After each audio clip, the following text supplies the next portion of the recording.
El Evangelio de este domingo nos presenta la siguiente escena. Al salir Jesús de Jericó con sus discípulos y bastante gente, un mendigo ciego, Bartimeo, el hijo de Timeo, estaba sentado al borde del camino pidiendo limosna. Al oír que era Jesús Nazareno, empezó a gritar: «Jesús, hijo de David, ten compasión de mí». Muchos lo increpaban para que se callara, pero él gritaba más: «Hijo de David, ten compasión de mí». Jesús se detuvo y dijo: «Llamadlo». Llamaron al ciego diciéndole: «Ánimo, levántate, que te llama». Soltó el manto, dio un salto, se acercó a Jesús, y Jesús le dijo: «¿Qué quieres que te haga?». El ciego le contestó: «Rabuní, que recobre la vista». Jesús le dijo: «Anda, tu fe te ha salvado». Y al momento recobró la vista y lo seguía por el camino. Este ciego, llamado Bartimeo, que significa el hijo de Timeo, que a su vez quizás sea un apócope de Timoteo, el hijo de Timoteo, un nombre que significa el que ama mucho a Dios. Este hombre, conocido como el hijo y por tanto relativamente joven, tiene un problema y es que no ve. Y probablemente vio en su momento. Es decir, que es consciente de un drama, que ha perdido algo. Puesto que cuando el Señor le cura, se dice, al momento recobró la vista. Se puede intuir que ya la tuvo en algún momento. Y también se dice, lo seguía por el camino. Alguien que comienza a ver por primera vez seguramente no es capaz de seguir a nadie por el camino. Está viendo todo de nuevas y todo le resulta tan extraño que no se sabe desenvolver. Es alguien que experimenta un drama, ha perdido la vista sensible. Y sin embargo, y de manera paradójica, tiene una visión espiritual muy profunda, tiene una gran fe. Tu fe te ha salvado, le dice Jesús. Es alguien que ha escuchado, ha oído hablar de Jesús, oye qué pasa, pide, insiste, le rechazan, pero él vence el rechazo de la gente. Y cuando está delante del Señor, todavía Jesús le pregunta: ¿qué quieres?, como para manifestar explícitamente su fe en que podía curarle. Hoy seguramente padecemos un problema contrapuesto al de Bartimeo, puesto que tenemos en general una buena vista y tenemos pues grandes remedios contra la miopía, la hipermetropía y todo eso. Y sin embargo, tenemos una ceguera espiritual. Vemos por fuera, pero no por dentro, lo contrario de lo que ocurría a Bartimeo. Vemos las realidades materiales y son las únicas que vemos, mientras que estamos ciegos, en cambio, para lo espiritual, para la fe y para las realidades que no son visibles. De alguna manera somos lo contrapuesto, no los hijos de Timeo, sino que se nos podría denominar los hijos de agnosteo, el que no conoce a Dios, el que desconoce a Dios, el que ignora a Dios, el que no ve a Dios. Y sin embargo, nuestra enfermedad contrapuesta, el antipolo de Bartimeo, tiene una gravedad superior a la suya, puesto que la dimensión espiritual, en el caso de Bartimeo, se hacía consciencia del drama material, de la no vista. Mientras que la ceguera espiritual, justamente por eso, no es consciente de no ver. En este caso, el cuerpo sería el que debería liberar, clamar por la salud del alma. Pero la racionalidad, la conciencia, reside en el alma, no en el cuerpo. Por eso hoy padecemos una ceguera espiritual banal. Allá por los años 50 o antes, principios del siglo XX, proliferó un cierto nihilismo dramático, donde algunos pensadores manifestaban que no existía nada más que la materia y que aquello producía una náusea existencial, como un sinsentido para vivir. Pero poco después se dio paso a un nihilismo banal. No existe más que la materia y da igual, ¿qué más da? Vivimos simplemente zambullidos en la materia, pasando por este mundo un tiempecito de la manera más placentera posible. Y sin embargo, aun en esta situación que parece sin esperanza, puesto que el principio de conciencia y de posible reacción está el mismo herido, sin embargo, somos unidad sustancial de alma y cuerpo, y el cuerpo espiritual, el cuerpo del hombre es espiritual y no deja de tener un principio de conciencia. Es lo que podemos llamar la afectividad y muy particularmente la belleza. Es un tipo de conocimiento intuitivo de la verdad. Y a través del cuerpo y concretamente de la belleza, podemos tomar conciencia de nuestra ceguera espiritual. Y así, por ejemplo, si contemplamos la creación, veremos que hay un orden, la composición de la misma sangre o en el orden ya de organismos más complejos, como puede ser un miembro, el ojo, no digamos ya el cosmos en su conjunto. Hay un orden en la creación, un orden que es admirable. Y además es un orden que, aunque pues una ciencia pues un tanto fantasiosa, un tanto ficción, pretende explicar del todo, sin embargo no es así. No es así. La ciencia y la tecnología son capaces de dar razón de la composición material, de la estructura matemática, de la utilidad de las cosas, pero no de su verdad profunda, es decir, de las preguntas más definitivas. ¿Por qué? ¿Por qué existe algo en lugar de la nada? ¿Por qué ese algo está ordenado? La ciencia de la evolución puede intentar, que todavía no ha logrado, pero está en ello, explicar cuáles son los pasos, los eslabones en esa evolución, pero el resultado final, el hombre sapiens, si es fruto, la inteligencia y la razón es fruto de la evolución ciega, pues ahí tenemos un misterio todavía más grande que la propuesta de la fe, que nos dice que hay un principio inteligente que dirige esa evolución, que está no solamente al final de la evolución, sino también al principio. La belleza es como el eco que produce dentro de nosotros la contemplación del orden y de un orden asombroso, sorprendente, del que no tenemos una total explicación. Un ascensor tiene una cierta belleza, pero para el ingeniero, pues no demasiada, puesto que conoce hasta su última pieza que la ha diseñado él. Cuando el orden pues, no es necesario y no es del todo explicable, entonces eso es lo que denominamos belleza. Leía hace unos pocos días, ojeaba más bien, un librito del que The Times ha dicho que es el libro más ameno del mundo, una muy breve historia de casi todo. Y hablando del cosmos, en un momento dice lo que conocemos hasta ahora y en un apartado distinto lo que no sabemos. ¿Y qué es lo que no sabemos del cosmos?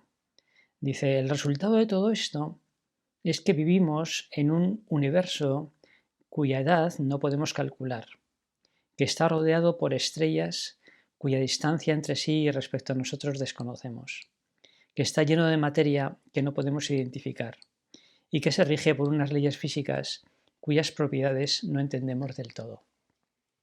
Y aunque esto llegue un día en que se conozca del todo, sin embargo, siempre subsistirá el misterio del porqué,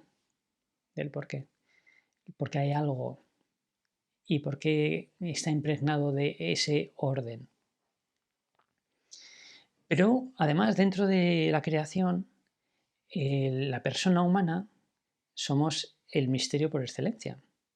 Decía Pascal que no sabemos lo que es la materia, debajo de la materia vamos a descubrir que hay energía, no sabemos lo que es un espíritu, no hemos visto nunca un ángel de frente, todavía menos sabemos lo que es una materia espiritual o un espíritu corporizado, que es lo que somos los hombres. Somos muy misteriosos. Y la afirmación de que somos simplemente polvo evolucionado, que nos dirigimos hacia la nada, no nos satisface. Cualquiera que se enamore de otra persona y que realmente piense que es simplemente polvo, no está enamorado de ella. Ama un organismo con una cierta estructura externa o unas reacciones biológicas, pero nada más. No hay un yo único e irrepetible, un centro libre, un espíritu.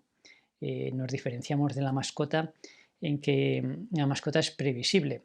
Un perrito puede ladrar de una forma o de otra, puede tener una forma, un tamaño u otro, pero al final es previsible. Se mueve en unos márgenes muy estrechos, mientras que el hombre es totalmente imprevisible. En cada alma no sabemos ni lo que va a pensar, ni lo que va a desear, ni lo que va a hacer. Existen unas leyes físicas que nos limitan hasta cierto punto, pero nuestro margen de actuación es infinitamente más grande que el de los animales. Hay un yo y hay por tanto una dignidad absoluta, somos totalmente irrepetibles. La fe nos dice además que esa dignidad absoluta nos viene del amor de Dios, que nos ha creado de esta manera y nos quiere tanto que hasta se ha hecho hombre y ha muerto por nosotros. Y si miramos más a fondo el hombre, ponemos la lupa en su corazón, vemos que hay unos anhelos que son distintos de los deseos instintivos básicos, que son los deseos profundos del corazón. Y entre todos ellos sobresale el deseo de amar y ser amados. Pero con una peculiaridad, y es que el amor, ese anhelo fundamental de la persona, es un don. Somos amados, no podemos obligar a nadie que nos ame. Es lo que más deseamos y lo que menos podemos obtener con nuestras propias fuerzas, lo que más tenemos que recibir gratuitamente.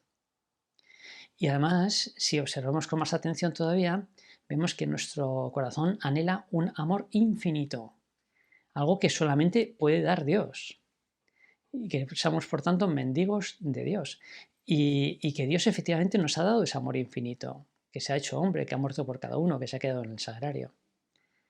Todo esto lo ignora quien no ve más que las cosas materiales, y por tanto es alguien frustrado, con unos anhelos del corazón insatisfechos.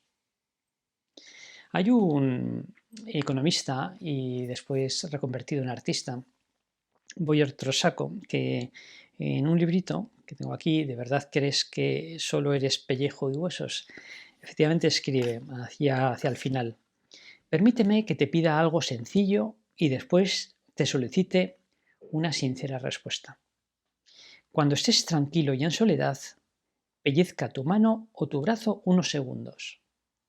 Y mientras tanto, pregúntate a ti mismo: ¿de verdad creo que solo soy pellejo y huesos? Y de verdad no lo creemos.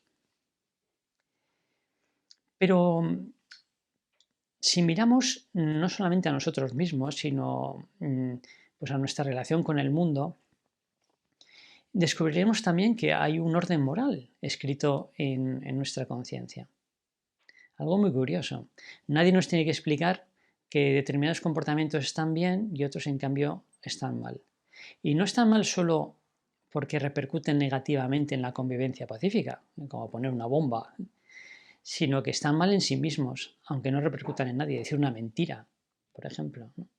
O fingir, aunque no hagan daño a nadie, o pensar mal de otra persona. Nos damos cuenta que eso no tener envidia, por ejemplo. Hay pecados de estos que son vergonzantes, nos cuesta mucho manifestarlos porque nos humillan, porque nos damos cuenta que no están bien.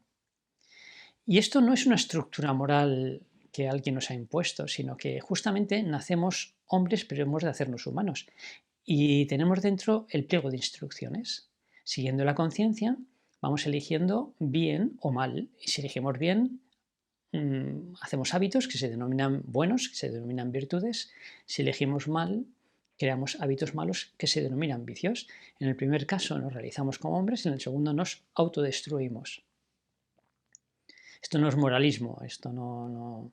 Hoy que vivimos en esta cultura de lo visible únicamente, en que no valoramos lo que pasa por dentro, combatimos los fenómenos externos, pero no las raíces morales de las disfunciones sociales.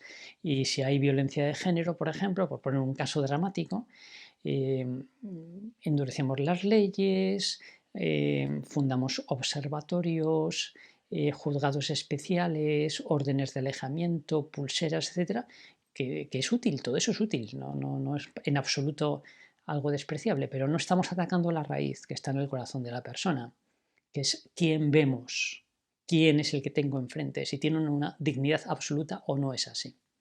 Porque de lo contrario todo entra en el cálculo de intereses. Estoy dispuesto a correr con las consecuencias. No son pocos los maltratadores que luego se quitan la vida. La persona, por tanto, tiene una dimensión espiritual, una dignidad, una riqueza que no se ve solamente con los ojos físicos, pero que intuimos enseguida con el corazón. Hay un personaje de Dostoyevsky, que es el protagonista de su novela El idiota, que tiene esta característica. El príncipe Miskin es alguien que mira y enseguida reconoce en quien tiene enfrente pues un drama, un dolor, y se mueve a misericordia. Y piensan que es idiota porque siempre está pendiente de los demás, y es muy listo, es todo lo contrario. Mira como Cristo, ve el fondo del alma, ve su dignidad, ve su sufrimiento, el sufrimiento del mundo, de las personas, y se mueve a misericordia. Es la dignidad del hombre. Y el deseo de un amor infinito que solamente Dios nos puede dar y nos ha dado con su encarnación. Esta grandeza del orden moral y esta realidad del orden moral se experimenta muy sensiblemente en los santos. Los santos canonizados a lo largo de estos 2000 años y los que no lo han sido. Aquellos otros que no lo son todavía porque están camino de ello, que estamos conviviendo con ellos todos los días. Y no es nada extraño que valoremos a las personas justamente cuando terminan sus días junto a nosotros. Pero junto a esas personas que nos hacen la vida agradable, que tienen paciencia, que tienen virtudes, que son comprensivas, que nos tiran para arriba, que nos dan buen ejemplo, que rezan por nosotros, se están muy bien. Nos dan envidia, son los mejores representantes de la especie humana. Hay ese orden moral que nos hace mejores. El Papa Benedicto XVI, muchos años antes de ser elegido Papa, en un librito autobiográfico decía que no conocía ningún motivo o ninguna razón más contundente de la verdad de nuestra fe que lo que esa fe fue capaz de hacer en sus padres, tan estupendos, tan admirables. Y por decir una manifestación más del corazón, de cómo el corazón puede decir a nuestro espíritu que estás ciego, que te estás perdiendo algo muy importante. Y la razón fundamental es Jesucristo. Jesucristo, quien coge el Evangelio y lo lee tranquilamente, serenamente, seriamente, tomándose en serio lo que ahí se dice, se va a poner en crisis.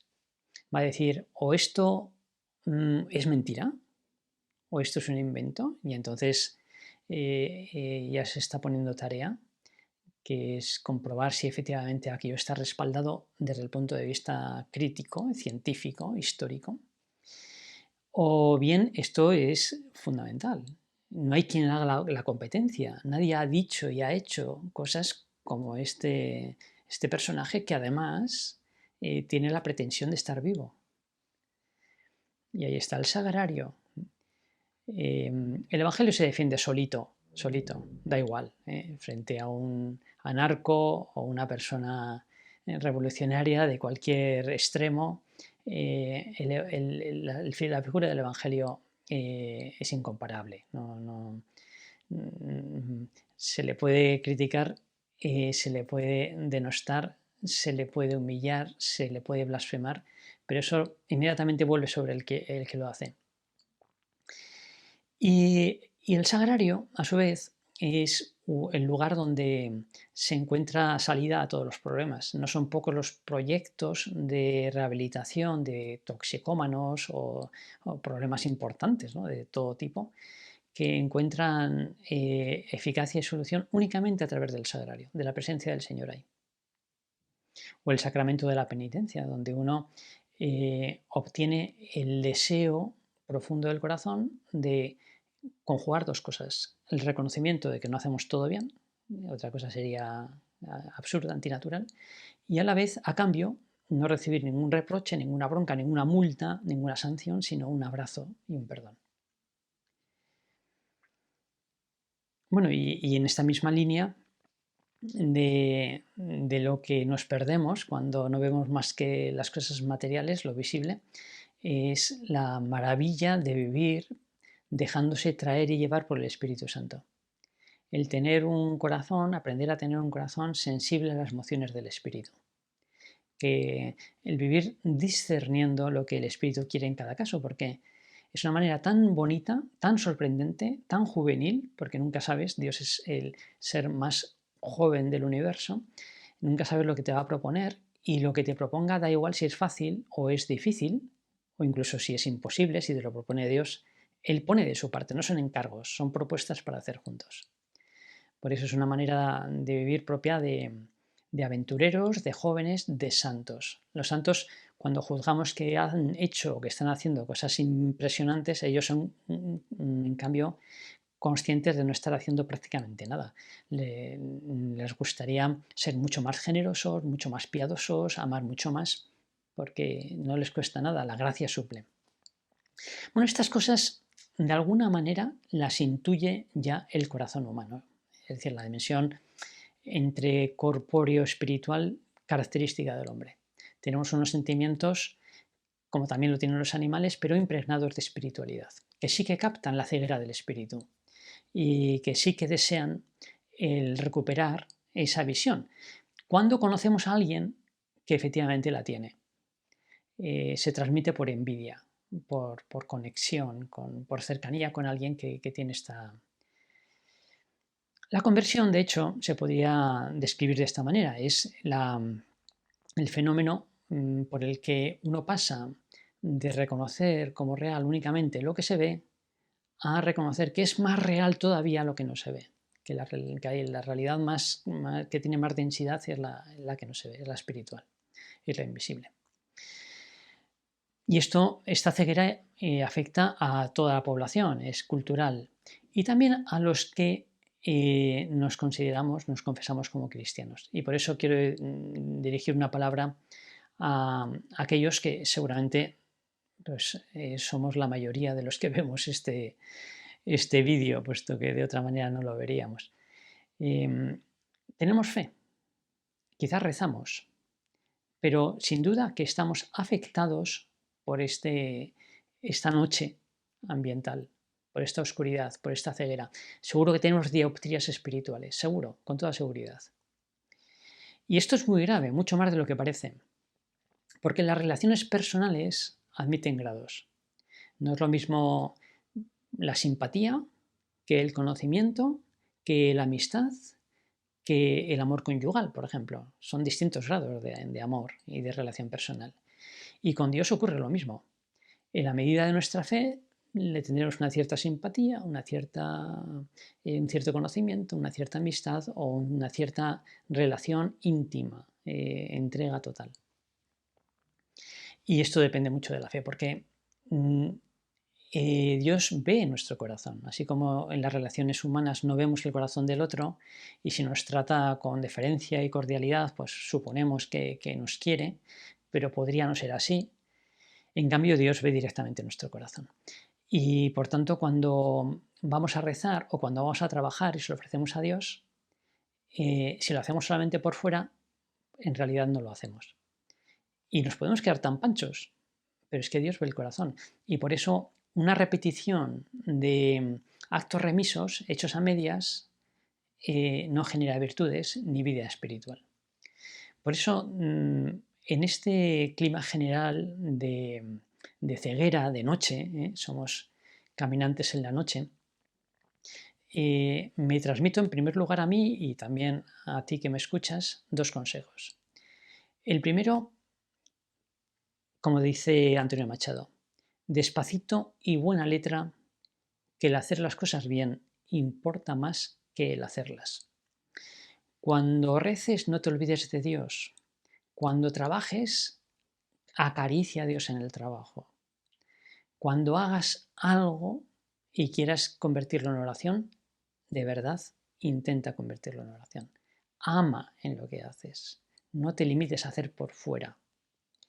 El hacer las cosas bien, con amor, importa más que el hacerlas. Y en segundo lugar,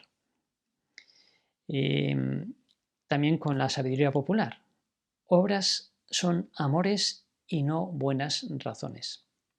Si quieres que tu fe sea demostrar al Señor una fe auténtica, demuéstraselo con pequeñas obras. Claro que está bien, como acabo de decir, el procurar realizar las cosas con atención, con intensidad.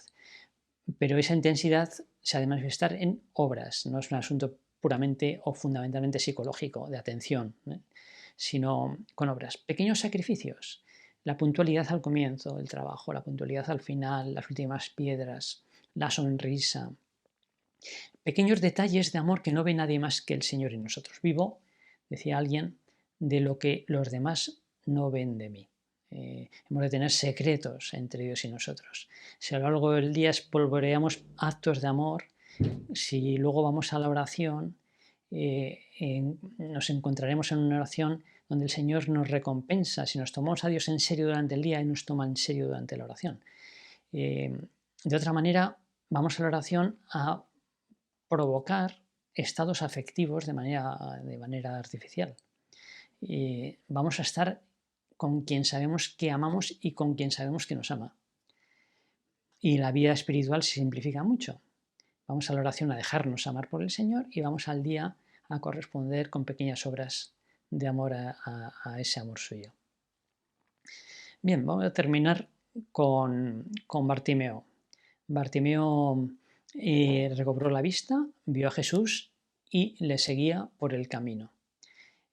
Si cultivamos la fe, veremos la dimensión espiritual, lo que no se ve con los ojos, que es más real que lo que se ve, que lo visible, y viviremos inmersos en ese mundo, donde está Dios Padre, Dios Hijo, Dios Espíritu Santo, la Virgen María, San José, los ángeles, el sentido de las cosas, la providencia, el sufrimiento del mundo, la comunión de los santos, las almas del purgatorio, un montón de cosas que son más reales que las que se ven.